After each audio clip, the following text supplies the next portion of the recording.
A mis 60 años jamás imaginé que la peor de las traiciones llevaría el pospo y le torrode. Minicopio Kio. Todo comenzó 3 meses después de que el silencio se apoderara de la casa. 3 meses después del funeral de Roberto, mi compañero durante 35 años. Aún sentía el hueco. El poco y si un hueco helado que su ausencia ya había dejado en nuestra cama. En la cocina donde el aroma de su café ya no me daba los buenos días. En cada rincón del hogar que habíamos levantado con la argamasa del amor. La póliza de seguro de vida que Roberto había guardado en secreto fue como un último abrazo póstumo. $500,000. Una cifra que se antojaba irreal. Dinero suficiente para reinventar mi vida. Durante semanas, la suma permaneció intacta en el banco. Un monumento numérico a mi dolor, mientras yo lloraba la pérdida del único hombre que me había amado sin reservas. Roberto siempre había soñado con una pequeña finca en el campo, un remanso de paz donde criar animales y ver crecer nuestro propio huerto. «Cuando me jubile, Lourdes», me susurraba acariciándome el pelo. «Compraremos esa granja y viviremos como se debe vivir, lejos del estruendo de la ciudad». Pero la jubilación nunca llegó para él. Su sueño, sin embargo, se negó a morir con él. Decidí que lo cumpliría por los dos, por todos esos años de anhelos compartidos. La finca que encontré era un pedazo de paraíso a 2 horas de la ciudad. Colinas de un verde intenso la abrazaban, y un arroyo cantarino la partía en 2. La casa principal, modesta pero de cimientos firmes, ofrecía 3 dormitorios, una cocina espaciosa con vistas al jardín y un porche donde ya me imaginaba despidiendo al sol cada tarde.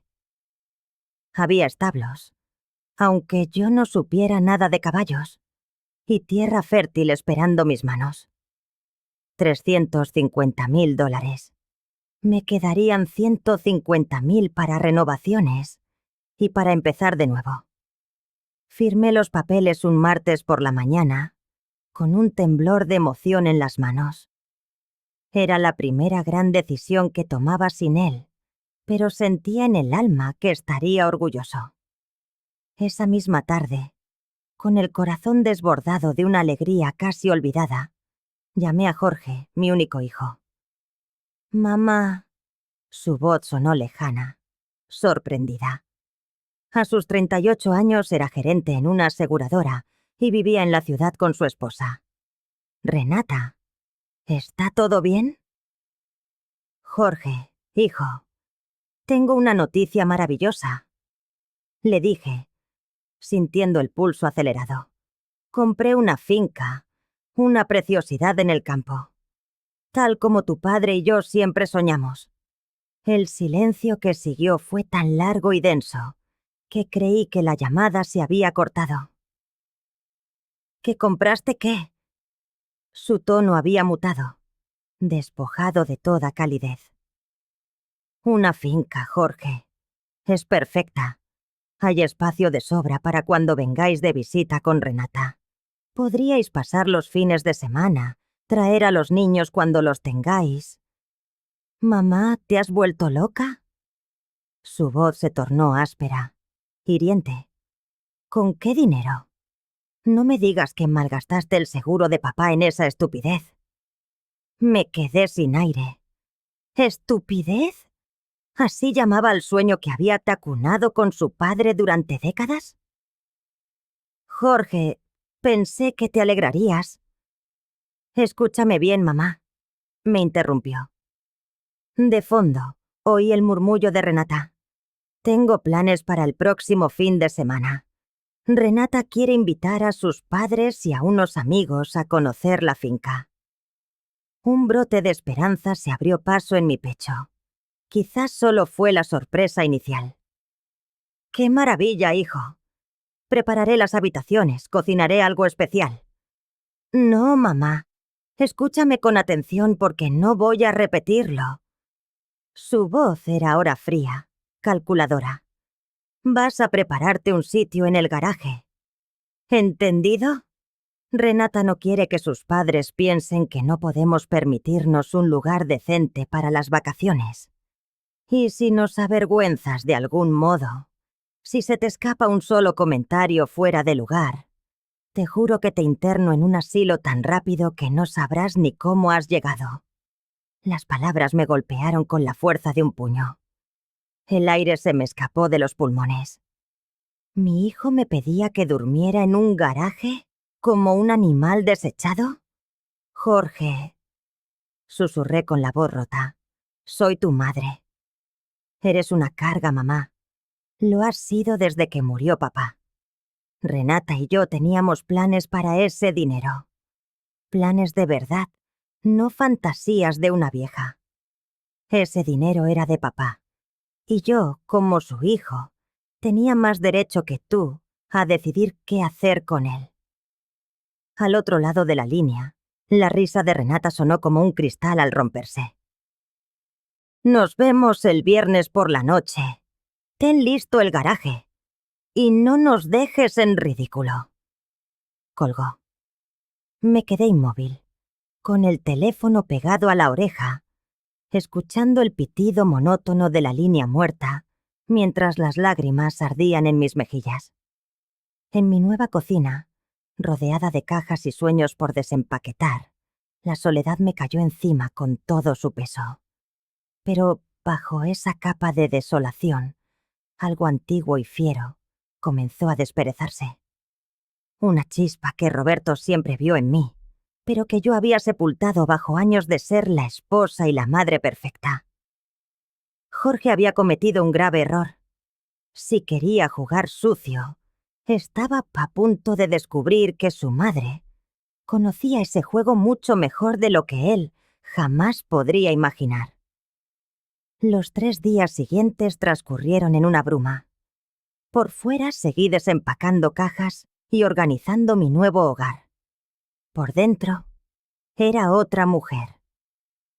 La noche de la llamada me encontró en el porche, velando las estrellas hasta el amanecer. Las palabras de mi hijo, carga, vieja patética, asilo, resonaban en mi cabeza como ecos en una cueva vacía. Pero con la primera luz del alba, nació en mí una determinación fría como el acero. El miércoles, mientras adecentaba el garaje para mi inminente exilio, encontré una caja olvidada por los antiguos dueños. Dentro, junto a papeles viejos, había un teléfono fijo antiguo que aún funcionaba. Lo conecté, movida por una extraña premonición. Ese mismo día, la premonición se hizo realidad. Mientras ordenaba unas mantas, sonó el teléfono de la casa principal. Había una extensión en el garaje y por un acto reflejo, descolgué el auricular justo cuando alguien lo hacía dentro. Era Jorge. «Renata, soy yo», dijo, y un instinto me obligó a contener la respiración. «¿Hablaste ya con la vieja?» La voz de mi nuera destilaba un desprecio glacial. «Sí», le dije lo del garaje. Se puso a llorar, como siempre. «Pero obedecerá». Renata soltó una risa corta. «Perfecto. Mis padres van a alucinar con la casa. ¿Cuánto dijiste que te había costado?» Les dije que 500.000. Que lo invertí todo. Quiero que piensen que nadamos en la abundancia. Inteligente. ¿Y después del fin de semana, cuándo ponemos en marcha el plan? La sangre se me heló en las venas. «Dale un mes», respondió Jorge. «Que se acomode, que se sienta segura. Luego empezamos con la presión psicológica. Conozco a un psiquiatra, primo mío, que por $5.000 firma los papeles que hagan falta para declararla incapacitada mentalmente». «Genial. Una vez declarada incompetente, tú, como único hijo, Tendrás el poder legal sobre todo. Vendemos esta pocilga y nos quedamos con el dinero. ¿Y ella? La metemos en el asilo más barato que encontremos. Con suerte, no durará mucho. Los viejos se mueren rápido cuando los sacas de su entorno. La risa de Renata volvió a sonar. Un cuchillo afilado en mis oídos. Eres diabólico, Jorge. Me encanta. Aprendí del mejor. Mi padre fue demasiado blando con ella. Yo no cometeré ese error. ¿Crees que sospecha algo? Mi madre es demasiado tumba y sentimental. Todavía cree que soy su niñito de oro. Podría robarle la dentadura postiza y encontraría una excusa para perdonarme. Colgaron. Me quedé sentada en el frío suelo de cemento, con el auricular en mi mano temblorosa. Mi hijo. El bebé que acuné en mis brazos. El niño por el que pasé noches en vela. Ese niño planeaba despojarme de todo y encerrarme para que muriera sola. Y esa frase... Aprendí del mejor. ¿Roberto? Imposible. Él jamás me habría tratado así. Esa noche, rebusqué entre las cajas de Roberto, que aún no había abierto. Eran sobre todo papeles de trabajo y facturas. Pero, en el fondo de una, encontré una carpeta con la caligrafía de mi esposo. Jorge. Confidencial. Dentro, un archivo de engaños. Cartas, correos electrónicos impresos, notas. La primera era de Jorge, de hacía 3 años. Papá, necesito $10,000. Es una inversión segura. Te los devuelvo en 6 meses. Que mamá no se entere. En el margen, la respuesta de Roberto. Jorge, es la 5ª vez este año. ¿Qué está pasando de verdad? Seguí leyendo. Documentos que probaban cómo Jorge le había sacado a su padre más de $80,000 a lo largo de 5 años, con excusas que iban desde deudas de juego a falsas emergencias médicas de Renata. Pero el golpe final fue una carta que Roberto había escrito para mí, pero que nunca me entregó. Lourdes, mi amor, si lees esto es que yo ya no estoy. Hay cosas de Jorge que nunca te conté para no hacerte daño. Nuestro hijo no es el hombre que crees. Me ha mentido, me ha robado y me ha manipulado. Pero lo peor es que me ha amenazado. Me dijo que si alguna vez te contaba la verdad, encontraría la forma de lastimarte. Por eso callé. Por eso dejé que siguiera siendo tu niño perfecto. Pero tengo miedo por ti, Lourdes. Miedo de lo que hará cuando yo no esté para protegerte. Por favor, cuídate. Y recuerda que siempre has sido mucho más fuerte de lo que crees. Las lágrimas empañaron la tinta. Roberto lo sabía todo. Y había cargado con ese peso en silencio para protegerme. En ese instante, el ruido de un coche aparcando fuera me sobresaltó. Eran ellos. Un día antes de lo previsto. Escondí la carpeta y corrí al garaje. A través de la pequeña ventana, los vi entrar en la casa como si ya fuera suya, encendiendo luces, abriendo armarios, planeando en voz alta las reformas que harían. Pero la mujer que lloraba en ese garaje 3 días atrás había desaparecido. Ahora tenía pruebas.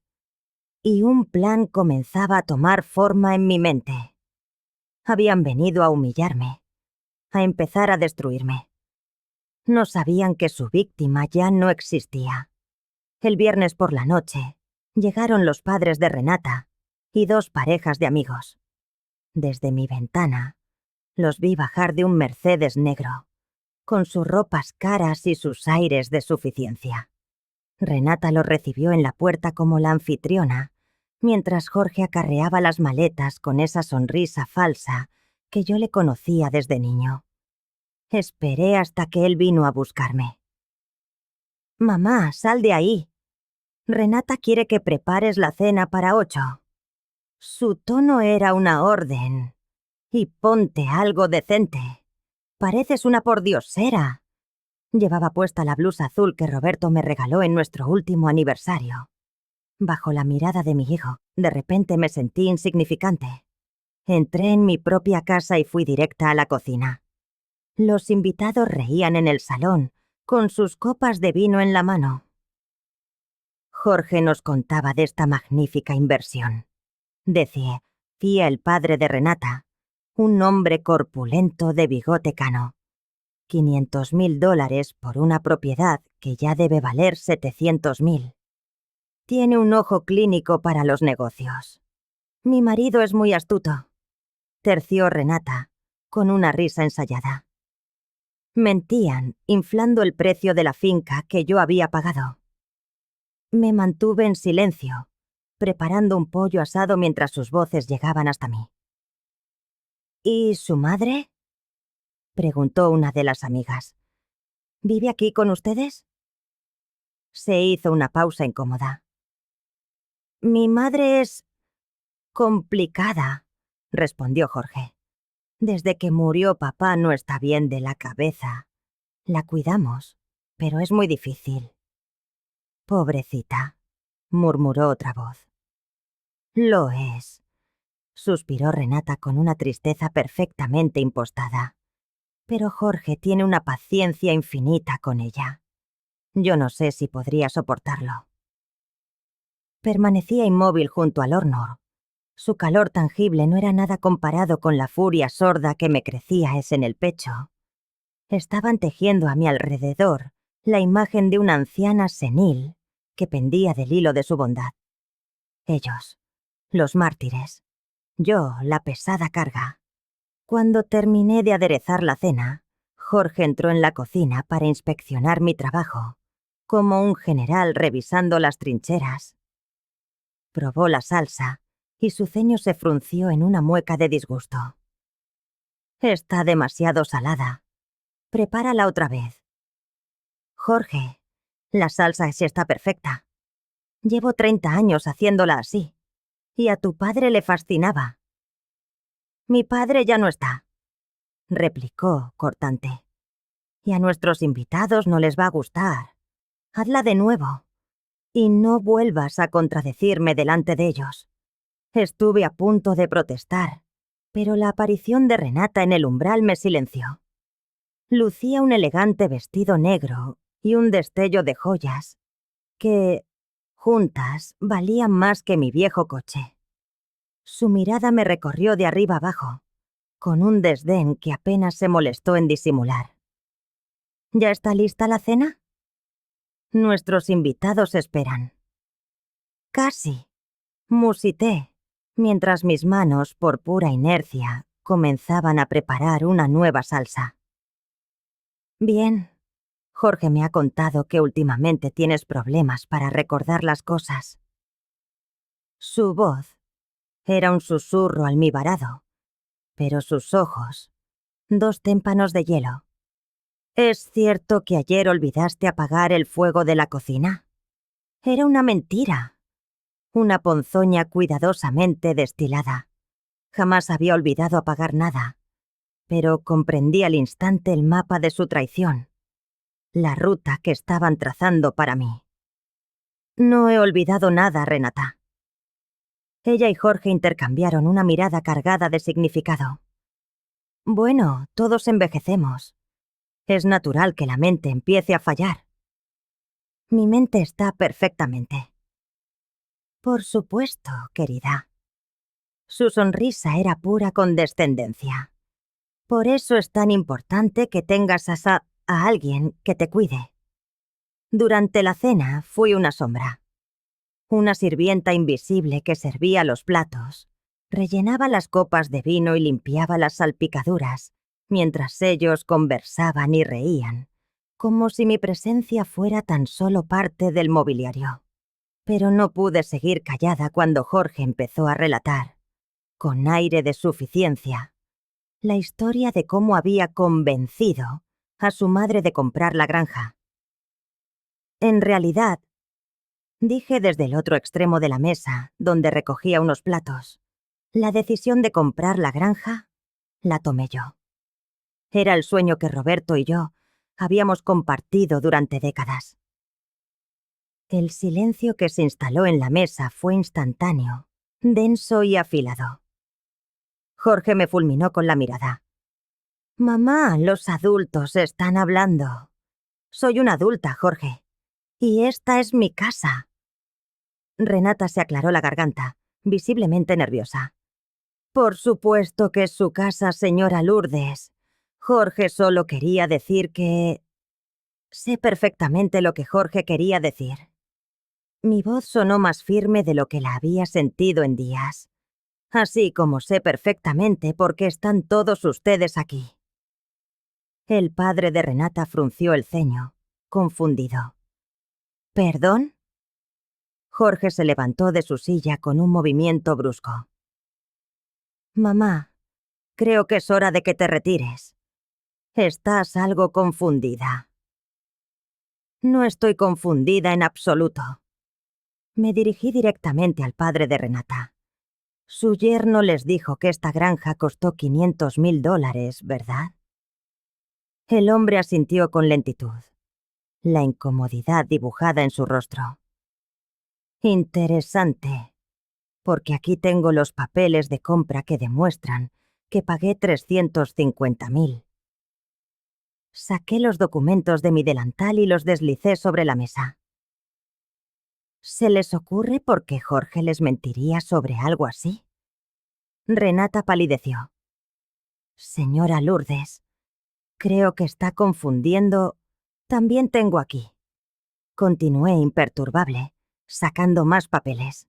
Los documentos que prueban que Jorge le pidió prestados más de $80,000 a mi difunto esposo en los últimos 5 años. Dinero que jamás devolvió. «Mamá, cállate», gritó Jorge, pero ya era demasiado tarde. Las miradas de los invitados saltaban de los papeles a su rostro, cargadas de sorpresa y confusión. El ambiente festivo se había evaporado. Y lo más interesante de todo, dije, con mi voz ahora en completo control, calmada y letal, es que ayer tuve la suerte de escuchar una reveladora conversación telefónica entre Jorge y Renata. Hablaban de sus planes para declararme mentalmente incompetente y vender mi propiedad. El silencio que siguió fue atronador.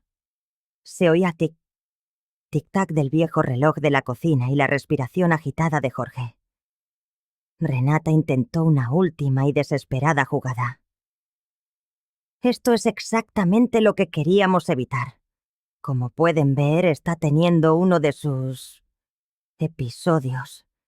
Jorge, quizás deberíamos llamar al doctor. ¿Episodios? Me reí. Un sonido ronco que no recordaba haber emitido en años. ¿Vais a seguir mintiendo incluso ahora? Saqué mi teléfono, el mismo que había usado para grabar su conspiración esa misma tarde. ¿Quieren escuchar lo que decían sobre mí hace apenas 3 horas? Jorge se abalanzó hacia mí, intentando arrebatarme el teléfono, pero mi dedo ya te había pulsado el botón de reproducción. Su propia voz, nítida y cruel, llenó el comedor. La vieja está completamente controlada. Para el lunes tendré los papeles del psiquiatra. En 2 semanas, esta granja será nuestra. Los padres de Renata se pusieron en pie al unísono, con una mezcla de horror y asco en sus rostros. Las otras parejas se miraban, incómodas, susurrando entre ellas. «Jorge», dijo el padre de Renata con la voz tensa, «creo que nos debes una explicación». Pero la máscara de hijo devoto de Jorge se había hecho añicos. Su rostro se había transformado en una mueca que reconocí de su infancia. La expresión de un niño atrapado en una mentira, dispuesto a todo para escapar.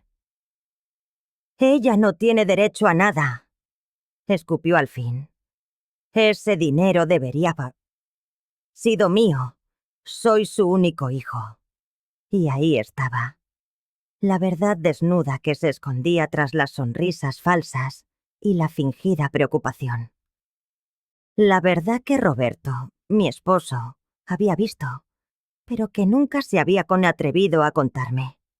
Mi hijo no me amaba. Nunca lo había hecho. Solo veía en mí una fuente de dinero. Y cuando esa fuente se agotó, un obstáculo a eliminar.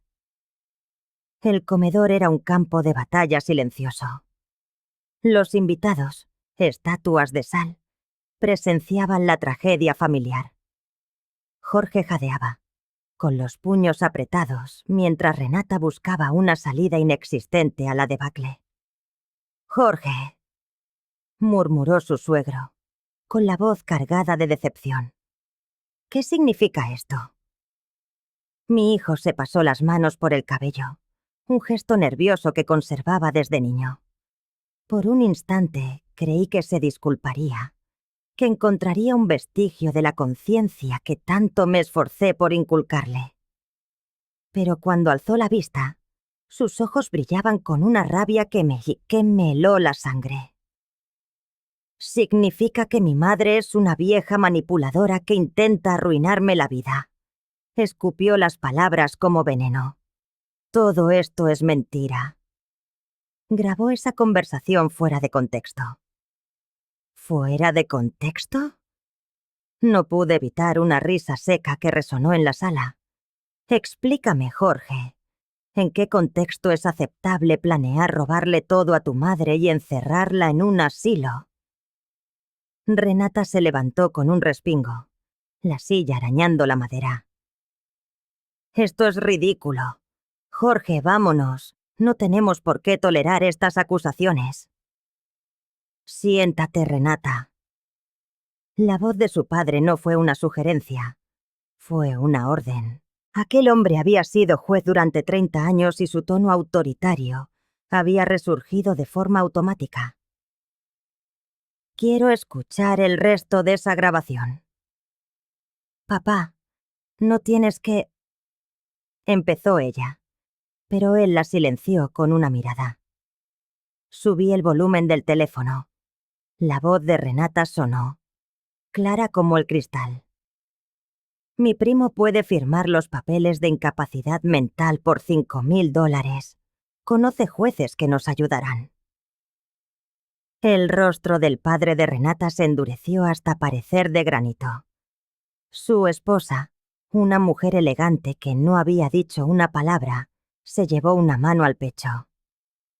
«¿Tu primo, el psiquiatra?», preguntó lentamente. «¿El que nos presentaste el año pasado?». Renata había perdido hasta la última gota de color. «Papá, puedo explicarlo». «No». Su voz cortó el aire como un látigo. «No hay explicación para esto». Pero Jorge no se iba a rendir. Se acercó a mí con pasos amenazantes y por primera vez en mi vida sentí un miedo real hacia mi propio hijo. «¿Sabes qué, mamá? Tienes razón. Sí, lo planeé todo. ¿Y sabes por qué?». Su voz se agudizó. «Porque te lo mereces. Porque toda mi vida ha sido una carga. Papá y yo teníamos que mentirte constantemente para proteger tus sentimientos. Fingir que eras importante, cuando en realidad no eras... nada». Cada palabra era una bofetada, pero extrañamente ya no dolían. Es difícil describir lo que se siente al ver a alguien como es en realidad. El Jorge que yo había amado, el hijo por el que tanto había sacrificado, nunca había existido. Era una ilusión que yo misma había creado para llenar el vacío de mi corazón. «¿Papá lo sabía?», pregunté en un susurro. «Claro que lo sabía. Él me enseñó a manejarte». «Dale lo que quiere oír, Jorge. Es más fácil que lidiar con sus dramas». «¿Crees que de verdad le importabas? Te soportaba porque era demasiado cobarde para dejarte». Esa mentira sí dolió, porque sabía que era solo eso, Una mentira diseñada para herir. Roberto me había amado. Las cartas que encontré lo demostraban. Guardó silencio sobre Jorge para protegerme, no porque no me amara. Papá te amaba, Jorge, dije con tristeza. Por eso nunca me contó en qué te habías convertido. Sabía que me destrozaría. Papá era un idiota sentimental, gritó. Y tú eres peor. Fue entonces cuando uno de los amigos de Renata se levantó. Un hombre mayor, distinguido, que había permanecido en silencio. Disculpe, dijo, dirigiéndose a mí. ¿Ha mencionado que tiene grabaciones de esta conspiración? Asentí, sin apartar la vista de Jorge, que ahora se paseaba por la estancia como un animal enjaulado. ¿Y documentos que prueban los préstamos no devueltos? Todos firmados por Jorge, confirmé. El hombre asintió, pensativo. Soy abogado, especializado en derecho de familia. Lo que acaba de describir constituye varios delitos. Conspiración para cometer fraude, intento de extorsión y posiblemente otros cargos. Jorge se detuvo en seco. ¿Qué está diciendo? Digo que su madre tiene pruebas suficientes para presentar cargos criminales contra usted y su esposa. Renata se desplomó en su silla, comprendiendo al fin la magnitud de sus actos. Jorge, dijiste que no era arriesgado.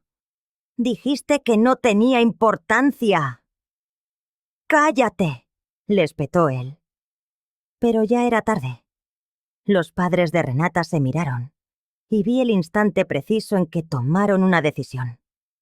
Su madre habló por primera vez en toda la noche. Renata, recoge tus cosas. Nos vamos. Ahora. Mamá, por favor. He dicho ahora. Su voz no admitía réplica. Y cuando lleguemos a casa, me explicarás cómo hemos criado a una hija capaz de algo así. Los demás invitados comenzaron a levantarse, ansiosos por escapar de la escena. En cuestión de minutos, la casa se vació. Solo quedábamos nosotros tres. Jorge se acercó a mí una última vez. Vi en sus ojos algo que me aterrorizó más que su ira.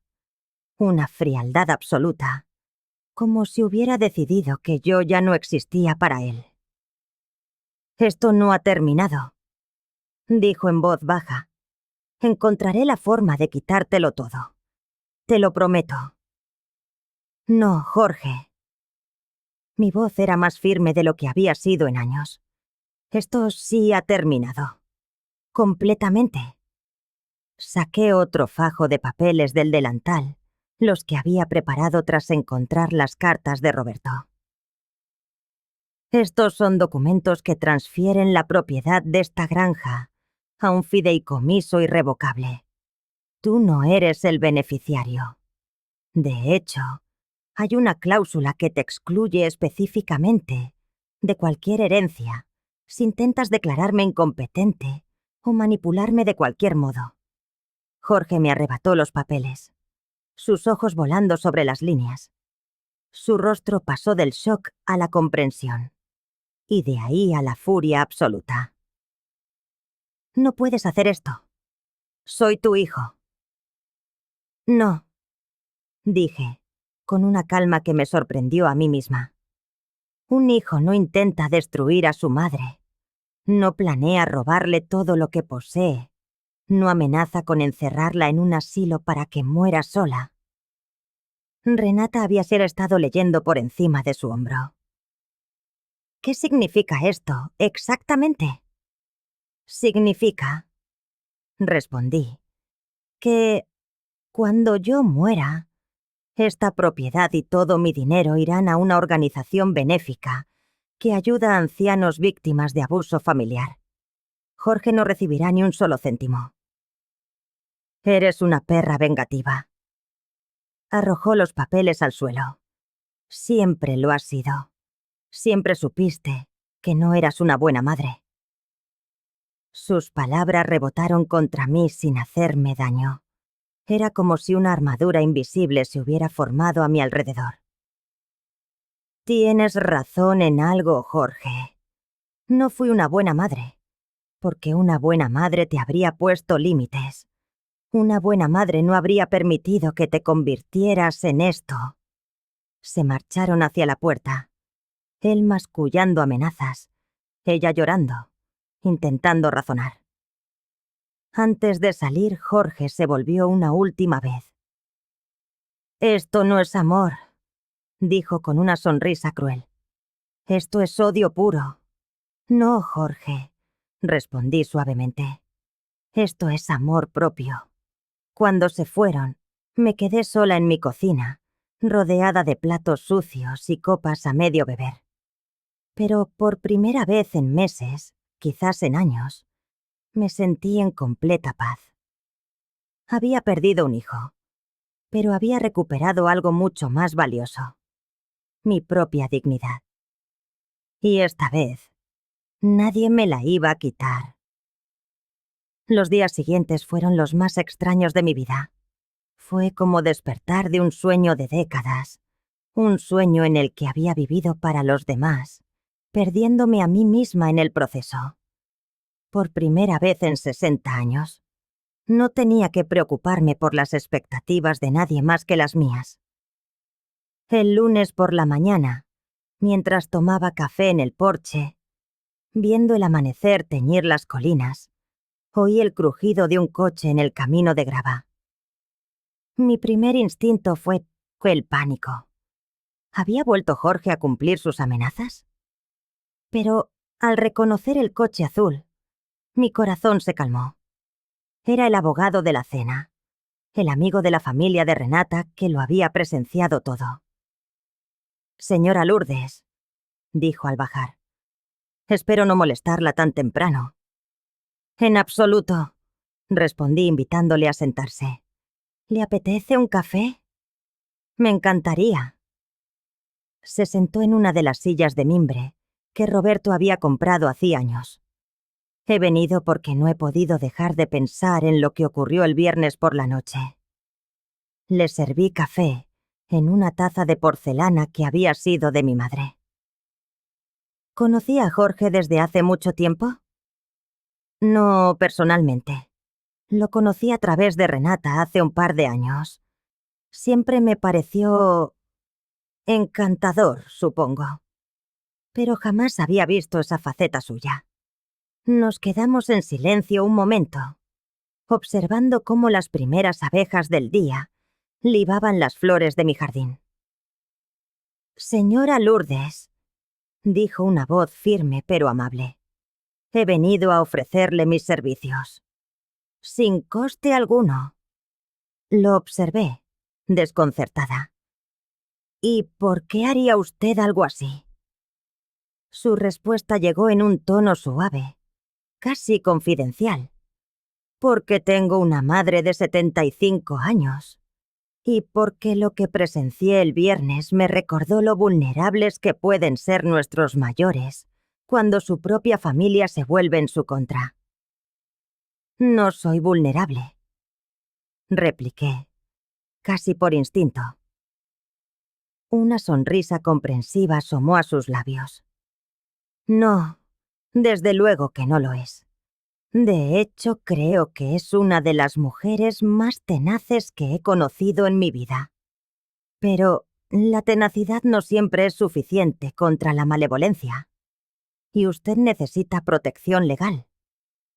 Me explicó que era muy probable que Jorge y Renata no se rindieran, que buscarían otras vías para invalidar el fideicomiso, quizá alegando que alguien me había manipulado para que lo firmara. ¿Y pueden hacer eso? Pueden intentarlo. Pero yo tengo una idea mejor. Sus ojos brillaron con un destello de astucia. ¿Qué le parece si nos adelantamos a sus movimientos? Aquella misma tarde, David, así se llamaba el abogado, regresó y no lo hizo solo. Traía consigo un psicólogo forense para certificar mi lucidez, un contable para demostrar que mis finanzas estaban en orden y que nadie me había coaccionado, e incluso una trabajadora social experta en abuso a la tercera edad. Esto es desproporcionado, protesté, mientras veía cómo instalaban una cámara en mi salón. Señora Lourdes, replicó David con una paciencia infinita. Su hijo la amenazó directamente. Dijo que encontraría la forma de arrebatárselo todo. No podemos dejar nada al azar. Tenía razón. Por supuesto que la tenía. Esa misma noche, el teléfono sonó. Era Jorge. Mamá. Su voz al otro lado de la línea era distinta. Medida, casi ensayada. He estado pensando, y creo que ambos dijimos cosas de las que nos arrepentimos. Habla por ti, Jorge. Yo sentí cada una de mis palabras. Mamá, sé que estás enfadada, pero somos familia. Podemos arreglar esto. ¿Arreglar qué? Exactamente. El hecho de que planeabas robarme o que querías encerrarme, no sé, cerrarme en un asilo para que me consumiera en soledad. Se produjo un largo y denso silencio. Cuando volvió a pie a hablar, su voz había perdido todo rastro de fingido arrepentimiento. Dispones de 72 horas para anular la transferencia a ese fideicomiso. ¿O qué? ¿O descubrirás de lo que soy capaz cuando me lo propongo de verdad? Colgó antes de que pudiera responder. David tenía razón. Esto no había hecho más que empezar. El acoso comenzó al día siguiente. Primero fueron las llamadas a deshoras. La voz de Jorge oscilaba entre súplicas cargadas de lágrimas de cocodrilo y amenazas veladas que helaban la sangre. Luego, las visitas inesperadas. Se presentaba en mi puerta a cualquier hora, a veces solo, otras con Renata, siempre con la misma exigencia. Mamá, abre. Sé que estás ahí. Esto es ridículo, soy tu hijo. Mamá, si no abres esta puerta, llamaré a servicios sociales y les diré que te tienen aquí abandonada. Pero yo no abría. David me había aconsejado evitar todo contacto. Cada palabra, cada golpe en la puerta, quedaba registrado por las cámaras. Yo era una espectadora silenciosa de la desesperación de mi propio hijo. El miércoles, Jorge subió la apuesta. Llegó con un hombre que se presentó como médico, gritando a través de la puerta que tenía una orden judicial para evaluar mi estado mental. «Señora Lourdes», vociferaba el supuesto doctor, «su hijo solo está preocupado por su bienestar». Llamé a David de inmediato. «No hay ninguna orden, Lourdes», me aseguró tras unas rápidas comprobaciones. «Y ese hombre ni siquiera es médico. Es un actor que Jorge contrató. El jueves por la noche, Jorge trajo refuerzos. Llegó con Renata, sus padres, y 2 hombres corpulentos que no reconocí. Esta vez no se marcharon ante mi silencio. «¡Mamá!», gritó Jorge. «Estos señores son del Departamento de Servicios para Adultos Mayores. Estamos preocupados por ti». Los observé desde la seguridad de mi dormitorio.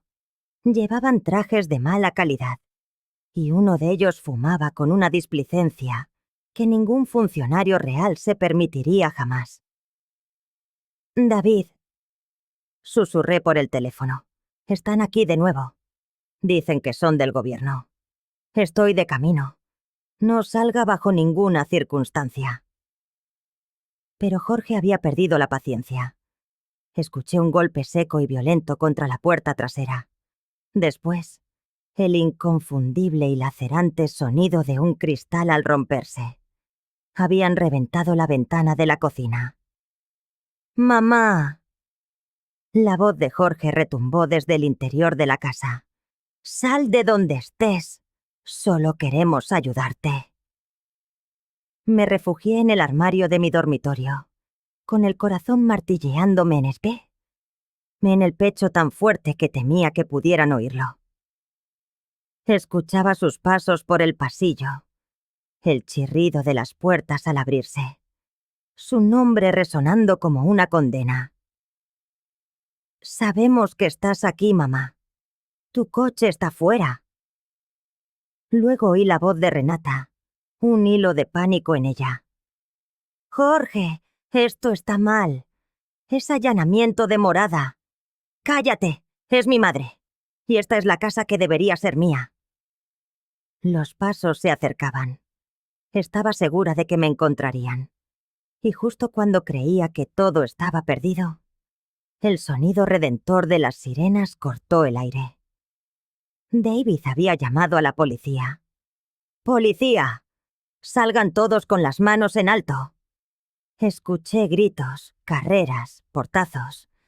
Y después, un silencio absoluto. Cuando por fin salí de mi escondite, encontré a David esperándome en el salón, rodeado de agentes. ¿Está bien?, me preguntó, buscándome alguna herida con la mirada. Estoy bien.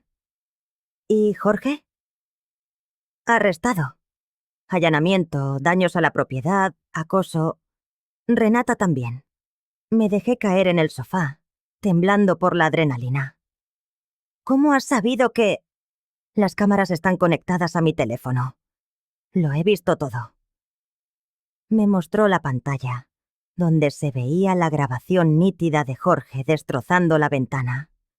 Eso, sumado a las amenazas telefónicas, sería suficiente para conseguir una orden de alejamiento permanente. Esa noche, en la soledad de mi casa remendada, comprendí algo con una claridad absoluta. Jorge había cruzado un umbral del que no había retorno. Ya no se trataba de codicia o manipulación. Era violencia. Mi hijo se había convertido en una amenaza física. Pero, extrañamente, no sentía miedo. Sentía algo que llevaba décadas dormido en mi interior. Poder. El poder de ser dueña de mi destino, de protegerme, de decir no y hacerlo valer. Jorge había venido a quitármelo todo y, sin embargo, me había devuelto lo único que no sabía que había perdido: mi propia fuerza. Y esta vez, nadie me la iba a arrebatar. 6 meses después, me desperté en mi granja con la misma sensación de paz que me había acompañado cada mañana desde el arresto. El sol se colaba por las cortinas nuevas, unas con alegres flores amarillas que a Roberto le habrían encantado. Ya no vivía en una casa llena de recuerdos dolorosos, sino en un hogar que era por fin enteramente mío. La orden de alejamiento era permanente. Jorge fue condenado a 1 año de libertad condicional. Renata, sorprendentemente, colaboró con la fiscalía a cambio de una sentencia reducida. Durante el juicio, reveló que Jorge había llegado a planear drogarme para simular una demencia senil. Nunca pensé que llegaría tan lejos, testificó entre lágrimas. Al principio solo era dinero, pero luego se obsesionó. Decía que usted le había robado su herencia.